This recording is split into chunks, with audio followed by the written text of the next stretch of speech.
ശ്രീ ജയരാജ് ഇവിടെ കുഞ്ഞികൃഷ്ണൻ വെറുതെ വി കുഞ്ഞികൃഷ്ണൻ ചുമ്മാ വെറുതെ അങ്ങ് പറയുന്നതല്ല. ഈ 40 ലക്ഷം പോയ അക്കൗണ്ട്, അല്ലെങ്കിൽ സ്വകാര്യ അക്കൗണ്ട്, അല്ലെങ്കിൽ വേറെ 5 ലക്ഷം പോയ സ്വകാര്യ അക്കൗണ്ട്, അതിൻ്റെ പലിശ, പിന്നെ ഈ പണം കാണാതാവൽ രേഖാമൂലം പറയാണ്, അല്ലെങ്കിൽ വളരെ വ്യക്തമായി പറയാണ്. ശ്രീ NV ബാലകൃഷ്ണൻ പറയുന്നത് പോലെ ഇത് ഒരു പബ്ലിക് ഓഡിറ്റിന് മുന്നിൽ ജനത്തിന് മുമ്പ് ധൈര്യമുണ്ടോ പാർട്ടി നേതൃത്വം? ആ ധൈര്യമില്ലാതെ എന്തൊക്കെയോ പറഞ്ഞിട്ട് കൊടിയേരിക്കെതിരെ പറയുന്നു, മഹാനായ കൊടിയേരിക്കെതിരെ പറയുന്നു എന്ന് പറഞ്ഞുകൊണ്ടൊരു കൗണ്ടർ ഇമോഷണൽ കളി കളിക്കുകയാണ്. രക്തസാക്ഷി ഫണ്ടിൽ കൈയിട്ട് മുക്കി നക്കി എന്ന വൈകാരികത മറികടക്കാൻ ആ ഇമോഷണൽ കളി വർക്കൗട്ട് ആവുമോ ബുദ്ധിയുള്ളവർക്ക് മുന്നിൽ? ശ്രീ ജയരാജ്,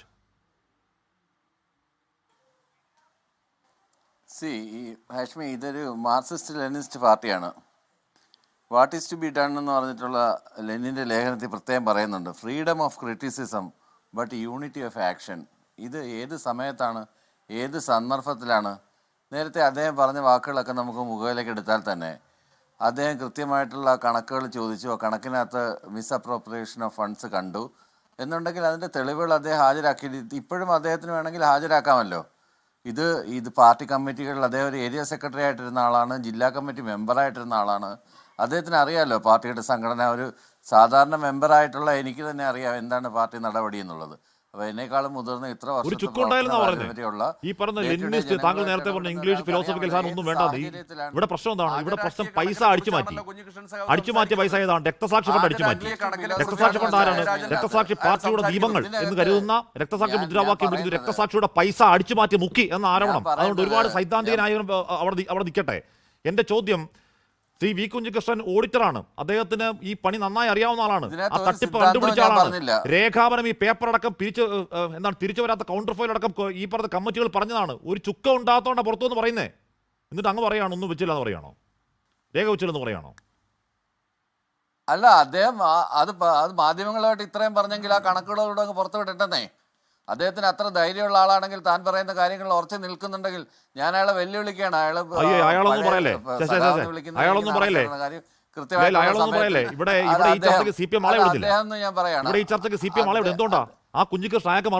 അദ്ദേഹം ആ കണക്കുകൾ മാധ്യമത്തിന് മുമ്പിൽ വെക്കട്ടെ. ഈ മാധ്യമത്തിന് മുമ്പിൽ ഇത്രയും നേരം സംസാരിച്ചില്ലേ, ആ കണക്കുകളുണ്ടെന്ന് നാണാ പൈസ അങ്ങോട്ട് പറയട്ടെ, മാധ്യമങ്ങളുടെ മുമ്പിൽ നിന്ന് പറയട്ടെ. അല്ലെങ്കിൽ മാധ്യമത്തിന് നാളെ വേണമെങ്കിൽ മനോരമയ്ക്ക് കൊടുക്കാം, വേറെ ഏതെങ്കിലും മാധ്യമങ്ങൾക്ക് കൊടുക്കാം. ഇതാണ് ഞാൻ അവതരിപ്പിച്ച കണക്ക്, എന്റെ കയ്യിലുള്ള തെളിവുകൾ ഇതൊക്കെയാണ്. ഡോക്ടർ ജയരാജ് ഇവിടെ 50 വർഷം ചെറുപ്പകാലം മുതൽ പാർട്ടിക്ക് ഒരു ആയുഷ്കാലം ജീവിച്ച് പാർട്ടിക്ക് ഒരു ആയുസ് മുഴുവൻ കൊടുത്ത് 5 നയാ പൈസ ഉണ്ടാക്കാത്ത ഒരു മനുഷ്യന്റെ ധാർമ്മികതയെ വെല്ലുവിളിക്കല്ലേ? ഒരു മനുഷ്യന്റെ ധാർമ്മികാടിത്തറ വെല്ലുവിളിക്കല്ലേ ശ്രീ ജയരാജ്? ഒരു മനുഷ്യന്റെ ധാർമ്മികാടിത്തറ വെല്ലുവിളിക്കല്ലേ? ഇവിടെ KK രാഗേഷ്, MP ജയരാജനും വരെ ഉത്തരവില്ലാതെ വിറച്ചിരിക്കുക. അപ്പോഴാണ് താങ്കൾ വെല്ലുവിളിക്കുന്നതല്ല, ഇതിനകത്ത് ധാർമ്മികത ഒന്നും അല്ല ഇതിനകത്തുള്ള വിഷയം. എവിടെ പറഞ്ഞു എന്നുള്ളത് തന്നെയാണ് വിഷയം. പുറത്തും പറഞ്ഞു. ഇപ്പോ കുഞ്ഞികൃഷ്ണൻ അങ്ങ് രേഖ പുറത്തോടെ തയ്യാറുണ്ടോന്നാണ് വെല്ലുവിളി.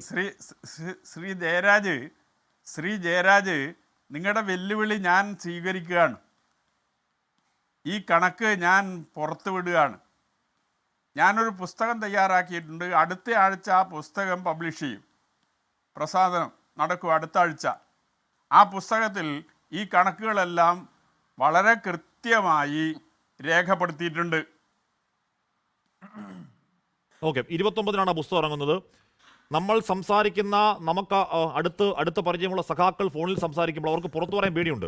101% ശരി കുഞ്ഞികൃഷ്ണനാണ് എന്ന് നമ്മളോട് പറയുന്ന നേതാക്കളുണ്ടെന്നേ. 101% കുഞ്ഞികൃഷ്ണനാണ് ശരി എന്ന് പറയുന്ന പാർട്ടിയുടെ ഒഫീഷ്യൽ DYFI പ്രവർത്തകരുണ്ട്. തെളിവ് തരാം. ലോകത്തെവിടെയായാലും ഏത് സമയത്തും 24 വാർത്തകളും ഓഗ്മെന്റഡ് റിയാലിറ്റി പാക്കേജുകളും എക്സ്പ്ലെയിനറുകളും വിശദമായി കാണാൻ ഞങ്ങളുടെ YouTube ചാനൽ നിങ്ങൾക്ക് സബ്സ്ക്രൈബ് ചെയ്യാം.